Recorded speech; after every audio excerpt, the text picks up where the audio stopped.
It's time to show your good side, presented by Grifols Plasma Donation Centers. We're going to play a little game here, a little dead or alive. Are we buying or selling the playoff hopes and aspirations of some teams here? So we've got 3 teams in the AFC we're going to go through. We've got 4 teams in the NFC, Buck. Let's start here in the AFC with the Cleveland Browns. We talked a little bit about them yesterday on the show, but your thoughts on them. 4-7, currently they're 13th in the AFC. What do you think? Oh, they're alive. They're alive because they get their franchise quarterback coming back. I know it's been a 2-year hiatus since we last saw Deshaun Watson playing consistent football, but now they have an opportunity to bring him back. He's practiced for the last couple of weeks. When he was right the last time we saw him on the field, he was a top 5 quarterback. You would like to think that Kevin Stefanski has been planning on this moment to really upgrade this offense. And the thing about Deshaun is he steps into an offense that doesn't necessarily need him to carry them right away. Nick Chubb, Kareem Hunt, the running game, they can get it done. Amari Cooper's already out there waiting for him to be his number 1 receiver. David Njoku being able to control it over the middle. If he just can be what I call a game manager plus, manage the situation, add a little playmaking ability to what they already have, there's no reason why the Cleveland Browns can't make a little run and kind of get into the postseason through the back door. Yeah, I'm with you. I mean, I think if you're looking at a kind of a sleeper team to go on a run and crazy as this sounds, maybe even win out, I think they have the pieces in place. It's a talented roster. Now you add an elite level quarterback, and there might be a little bit of rust, but I think he's going to get a little time here against his old team in Houston this first week to try and get his legs back underneath him and be able to try and get back into a rhythm. If he can do that, I think this Cleveland Browns team is very much alive. Let's go to the next one here with the Las Vegas Raiders. Same record, 4-7 currently. What do you think, Buck? You know, here's the thing about the Raiders. I think the Raiders have kind of found their way in terms of their identity. Josh McDaniels has finally embraced the thought of players, not plays, meaning when you look at the Raiders and you look at what they've been most successful at of late, when the ball goes to Josh Jacobs, the ball goes to Devontae Adams, the Raiders win games. And so I'm going to keep it very simple. I'm going to make sure that number 28 gets a ton of touches. Number 17 is the primary weapon that we go to in the passing game. And I'm going to see if other teams can stop our best guys. Because if they can stop our best guys, then more than likely they're going to win. But it's been proven the last few weeks, teams can't stop their best players. So I'm going to feed the pigs and let them go to work. Josh Jacobs, Devontae Adams, they have heavy workloads. This team absolutely can kind of climb back into contention as a playoff contender. Yeah, this is a team, again, sitting here where they are at 4-7. Last year, they were 6-7 at one point and ended up finishing 10-7. They got hot at the end and they were able to get in. I'm going to say dead for this reason. I'm looking at the schedule, Buck. They've got the Chargers this week, which will come down to the last play. It feels like all those games do. But that's going to be a tough contest. Then you look later on, you got to play the New England Patriots. The last game of the year, you have Kansas City, which maybe Kansas City has things wrapped up. Maybe they're taking a knee at that point in time, but you can't assume so with only one team getting the bye. And the week before that, you have the San Francisco 49ers. So I'm looking at those as 3 very difficult games. I'm not even counting the Pittsburgh game or the Rams game. But if you have those 3 difficult games, man, if they lose 2 games, I mean, they're under 500. They're not going to the playoffs at 8-9. So the schedule, I think, is what leads me to believe that this team is going to have a tough time. I think they've just dug too deep of a hole to be able to climb out of. So I'm going to go against you on that one. Your thoughts? Well, I mean, here's the thing. The reality of it is they've been up and down. I mean, this is a team that we thought was going to be one of the top teams in the AFC, and they flubbed away a bunch of games at the beginning of the year. So now you are playing with little wiggle room when it comes to being able to remain alive as a playoff contender. And so it's on Derek Carr, it's on Josh Jacobs, it's going to be on Devontae Adams to make the plays. And then Patrick Graham and this defense, they got to find someone else outside of Max Crosby to make plays. Yeah, the odds are long. I'm just going to kind of continue to stick with the silver and black and just say that Josh McDaniels finds a way to get him into the winner's circle. All right, this next one, I think you're contractually obligated to say the Jacksonville Jaguars are alive. I'm not going to allow you to jeopardize your employment with the Jags to say that this team is dead at this point in time at 4-7. But I will make the argument for this being a little bit of a tough haul here for the Jags. Keep in mind, when I saw your team, I saw the Jags live and in person with that Charger game. It was a dominant performance. You see Trevor Lawrence do what he did last week, a huge win over the Baltimore Ravens. But I'm looking at the schedule, Buck. You still got 2 with Tennessee. You got to go on the road and play the Jets. You've got the Dallas Cowboys.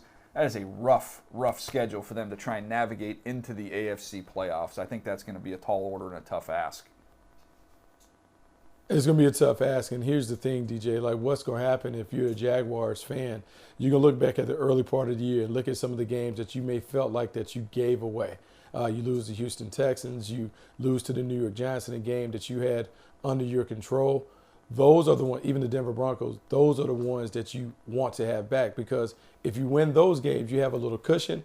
It gives you an opportunity to still bounce back from some losses down the stretch. But right now, there is no wiggle room for the Jacksonville Jaguars. It'll be interesting to see. The quarterback got hot. If the quarterback continues to stay hot, that gives them a chance. But, man, it's hard. Tough road. Yeah. So of those 4 and 7 teams, I think we're most confident if we put both of our opinions together on the Cleveland Browns as a team. Man, keep an eye on them. They're not done yet. Keep an eye on the Cleveland Browns. The Raiders and the Jags, a lot of great pieces in place there. Schedule is going to be a challenge. So I think they have a little bit more difficult road going forward there for those 2 squads. All right, flip it over to the NFC. The Carolina Panthers are 4 and 8, but they have to be alive. When you look at that division and where they're positioned right now, their record inside the division, I think absolutely they're alive. Yeah, absolutely. They are alive. And I would give your former Mountaineer, Steve Wilkes, a lot of credit for holding this thing together. In the midst of chaos, he has found a way to kind of right the ship and reestablish the values of the culture that were established there when he was there with Ron Rivera. This team is playing good defense.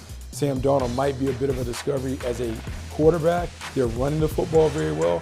And one of the things that we talked about down the stretch, if you can run it and defend the run, it gives you a chance. Yeah, well, look at this. I mean, you tell me right now going forward. They have a bye coming up right now.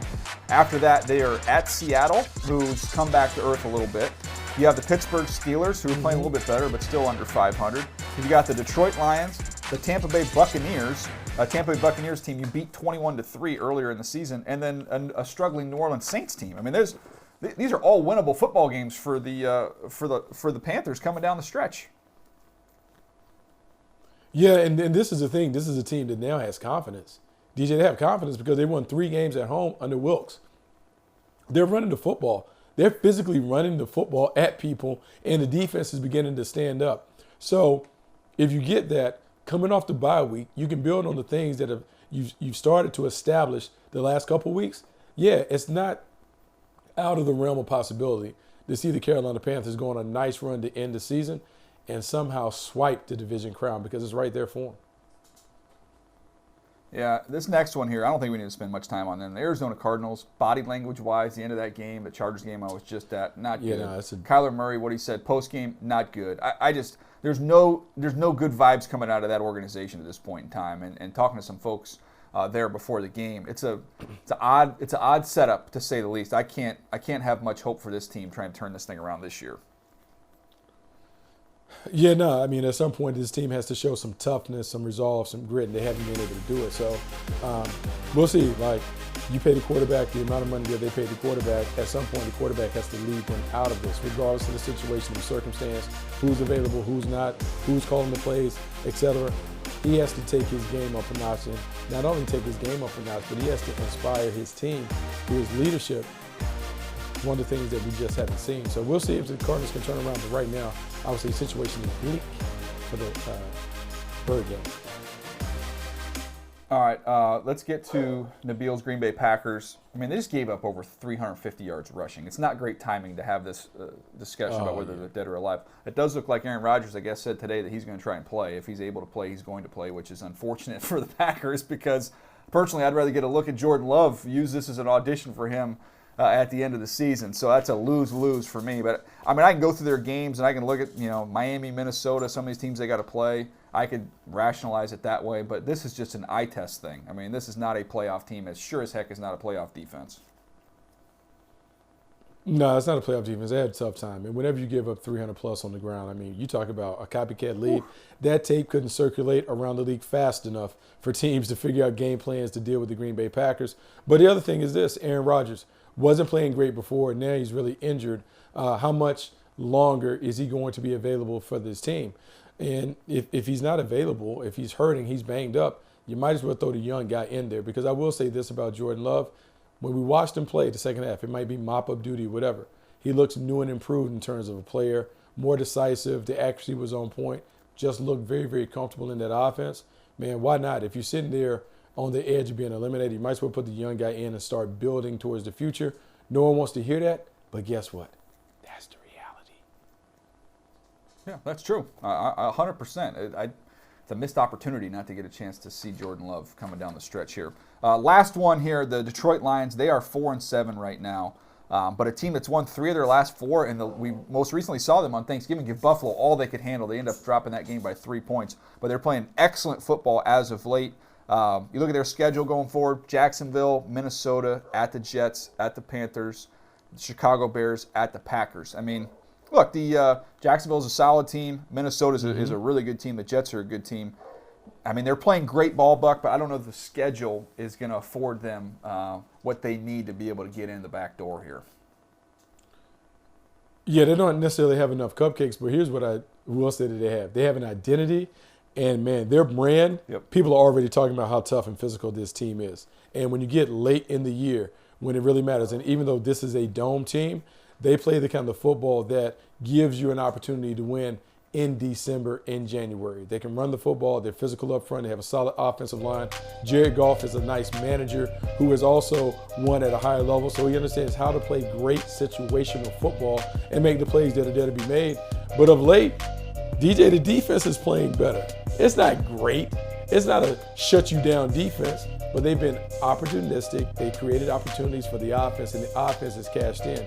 If they continue to play complementary football the way that they're playing, particularly against some of the banged-up teams that they'll face down the stretch, the Packers and Bears included, maybe, just maybe, they get to the edge of being able to get into the postseason. Might not get there, but look, man, I think it's reasonable to maybe squint and say maybe this team ekes out 8 wins by the end of the year. Yeah, this team has lost 5 games by 4 less. So, I mean, this could easily be a 9-win team right now. They are in a lot of football games. So, crazy. I think the good news for the Lions, even if they don't get into the playoffs, you can see progress. You can see where this thing is headed. Buck, you mentioned it. They have an identity. That's what you're looking for a young football team.